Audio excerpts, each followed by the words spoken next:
उत्सव ट्रस्ट परिवार की ओर से आप सभी को सादर प्रणाम।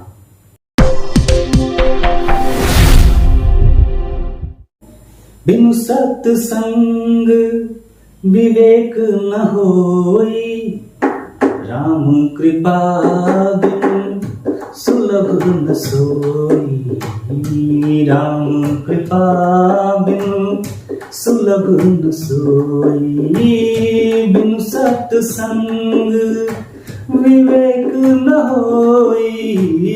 बिनु सत्संग विवेक न होई। राम कृपा बिनु सुलभ न सोई। राम कृपा बिनु सुलभ न सोई। बिनु सत्संग विवेक न होई।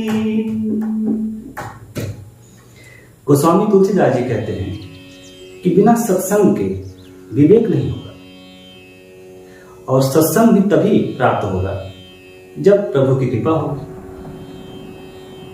सत्संग का क्या अर्थ हुआ? सत्संग का अर्थ यह हुआ सत्य का साथ, सत्य की संगत, सत्य का ज्ञान कहां से होगा? तो इस सत्य के संगत की जो व्यवस्था है, परमपिता परमात्मा ने जो हमको बेहद स्नेह करते हैं, हमसे बेहद प्यार करते हैं, जिन्होंने पूरा ब्रह्मांड बनाया है, उन्होंने सत्संग की व्यवस्था भी इसी देह में कर रखी है। किस तरह से? क्या उपाय किया है उन्होंने उपाय यह किया है कि इस देह में हमारी जो आत्मा है वो ईश्वर का अंश है, आत्मा परमात्मा का अंश है, और वो हमें हमेशा अच्छे रास्ते की ओर ले जाना चाहती है और बुरे रास्तों से बचाना चाहती है, बुरे कर्मों से हमें बचाना चाहती है, हमेशा अच्छे मार्ग पर ले जाना चाहती है। हमारा हाथ पकड़ के वो हमें उस ओर ले जाना चाहती है जिधर सत्य का मार्ग है, लेकिन हम बार बार उसका हाथ झटक देते हैं और अपने रास्ते पे चले जाते हैं। तो सत्संग का जो सबसे आसान तरीका है, जो परमपिता परमात्मा ने हमारे देह में ही उसकी व्यवस्था कर रखी है आत्मा के रूप में, हम उससे वंचित हो जाते हैं। तो उसके बाद सत्संग की व्यवस्था कहाँ मिलेगी? तो जाहिर सी बात है, यदि हम अपने अंतरात्मा की आवाज को नहीं सुन पाएंगे तो यह सत्संग की व्यवस्था समाप्त हो गई। उसके बाद हम इस देह के बाहर जो जगत है वहां ढूंढते हैं कि वहां सत्संग कैसे प्राप्त होगा।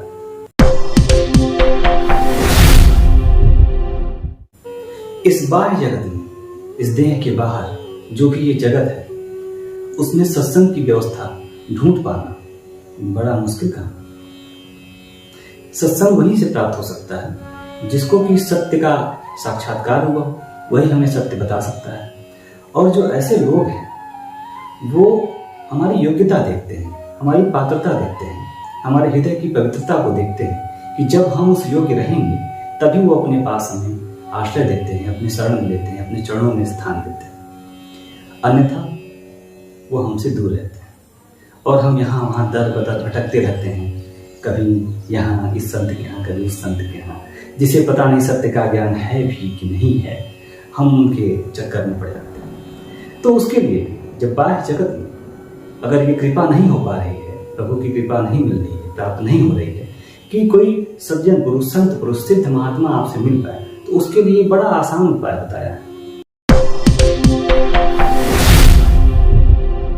भाव कुभाव अनख आलस हूँ, भाव कुभाव अनख आलस हूँ, नाम जपत मंगल देश दस हूँ, नाम जपत मंगल देश दस हूँ। भाव कुभाव अनख आलस हूँ, भाव कुभाव अनख आलस हूँ, नाम जपत मंगल देश दस हूँ, नाम जपत मंगल देश दस हूँ, नाम जपत मंगल देश दस हूँ। गोस्वामी जी कहते हैं अच्छे भाव से या बुरे भाव से, क्रोध से या आलस्य से, किसी भी प्रकार से यदि आप प्रभु का नाम लेते हैं, उनका स्मरण करते हैं, तो यही पर्याप्त है। उससे क्या होगा कि दसों दिशाओं में आपका मंगल होना शुरू हो जाएगा, मंगल ही मंगल होना शुरू हो जाएगा। और जब आपका मंगल होना शुरू हो जाएगा, आपके साथ अच्छा होना शुरू हो जाएगा, तो जाहिर सी बात है कि वो संत महात्मा सिद्ध पुरुष जिससे सत्य का ज्ञान है, उनसे भी आपका मिलन हो जाएगा, उनसे आपकी मुलाकात हो जाएगी, जिसे आप ढूंढ रहे थे सत्य के लिए। पहली व्यवस्था देह की थी, वो तो हो नहीं पाई, आत्मा की आवाज तो हम सुन नहीं पाए। तो अब बाहरी जगत में अगर इस प्रकार से हम प्रभु का नाम लेते हैं तो उससे दो फायदे होते हैं। या तो हमें बाहरी जगत में कोई दूसरा व्यक्ति संत के रूप में, महात्मा के रूप में हमें मिल जाएगा, जो हमें सत्य का ज्ञान कराएगा और सत्य के रास्ते पर लेके चलेगा। या ये भी हो सकता है कि हमें अपने अंतर आत्मा की आवाज सुनाई देना शुरू कर जाए, हम परमेश्वर को अपने अंदर ही महसूस करें और सत्य के रास्ते पे आ जाएं और सत्य हमारे सामने प्रकट होना शुरू हो जाए। तो जब सत्य हमारे सामने प्रकट होना शुरू हो जाता है तो हमें कैसा अनुभव होता है, इसके बारे में भी गोस्वामी तुलसीदास ने बताया।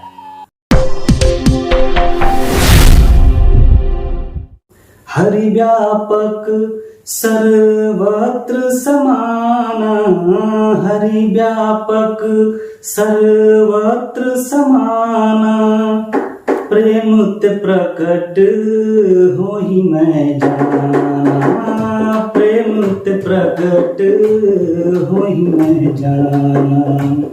हरि व्यापक सर्वत्र समाना, हरि व्यापक सर्वत्र समाना, प्रेमुत प्रकट होहि मैं जाना, प्रेमुत प्रकट होहि मैं जाना, प्रेमुत प्रकट होहि मैं जाना। गोस्वामी जी कहते हैं कि जब आपका संतों से मिलन हो जाएगा, सत्संग हो जाएगा, आपका सत्य के साथ जब आप रहेंगे, सत्य की संगत में जब आप रहेंगे या अपने अंतरात्मा की आवाज सुनना शुरू कर देंगे, तो आपको यह महसूस होगा, आपको अनुभव होगा कि जिस प्रभु को आप ढूंढ रहे थे वो इस पूरे जगत में, जड़ चेतन में, हर जगह, छोटे से छोटे कण में या बड़े से बड़े ब्रह्मांड के किसी पिंड में, पूरे ब्रह्मांड में, हर जगह, हर दिशा में परम पिता परमात्मा व्याप्त है। वो अंतरिक्ष के रूप में है, आकाश के रूप में है, पानी के रूप में, हवा के रूप में है, पदार्थ के रूप में है, जड़ चेतन, जिसको भी आप, जितना भी ज्ञान आपके पास है, कहीं भी आप उसको देखेंगे वो हर जगह आपको मिलेगा। लेकिन वो प्रकट होते हैं ईश्वर, कैसे होते हैं? प्रेम से। जब आप इस पूरे ब्रह्मांड के प्रत्येक पदार्थ से, प्रत्येक जड़ चेतन से जिस समय आपको प्रेम हो जाएगा, स्नेह हो जाएगा, उस समय हर जगह आपको ईश्वर ही ईश्वर, परमात्मा के दर्शन होना शुरू हो जाएंगे। तो ये उस अनुभव है, इस अनुभव की बात गोस्वामी जी आपको बताते हैं। और जब आप जान जाते हैं कि इस पूरे संसार में, पूरे ब्रह्मांड में मात्र एक ही चीज है, वह है ईश्वर, हर जगह वही विराजमान है, तब आपका जो व्यवहार है वो परिवर्तित हो जाता है। इस ब्रह्मांड को देखने का नजरिया, इस जगत को देखने का नजरिया बदल जाता है। आपके व्यवहार में जो परिवर्तन आता है वो इस प्रकार का होगा। सिया राम सब जग जानी, करहूं प्रणाम जोर जुग पानी, करहूं प्रणाम जोर जुग पानी। सिया राम सब जग जानी, सिया राम सब जग जानी, करहूं प्रणाम जोर जुग पानी, करहूं प्रणाम जोर जुग पानी, करहूं प्रणाम जोर जुग पानी। गोस्वामी जी कहते हैं कि जब आपको इस बात का अनुभव हो जाएगा कि हर तरफ, हर दिशा में, ब्रह्मांड के प्रत्येक कण में, हर छोटी से छोटी चीज, हर बड़ी से बड़ी चीज में केवल एक शक्ति की अभिव्यक्ति है, वो है ईश्वर, हर जगह विराजमान है, हर जगह विद्यमान है। तो उसके बाद जब आपको यह ज्ञान हो जाएगा, यह अनुभव हो जाएगा, तो आपके व्यवहार में जो परिवर्तन होगा वो यही होगा कि आप हर जगह ईश्वर के रूप को अपने सामने प्रत्यक्ष पाएंगे और हर चीज से प्रेम करना शुरू कर देंगे, सभी को प्रणाम करेंगे, किसी का नुकसान नहीं चाहेंगे, सारी ईर्ष्या, द्वेष, अहंकार, क्रोध सब समाप्त हो जाएगा। और ये सब होने के बाद जब आपको हर जगह ईश्वर ही ईश्वर दिखाई देना शुरू हो जाएगा, हर जगह आपके सामने ईश्वर प्रकट हो जाएंगे, तो आपके सामने एक रास्ता खुल जाएगा, वो होता है मोक्ष का। तो मोक्ष के रास्ते पे आप आगे बढ़ जाएंगे और ईश्वर के चरणों में आपको स्थान मिल जाएगा। नमस्कार।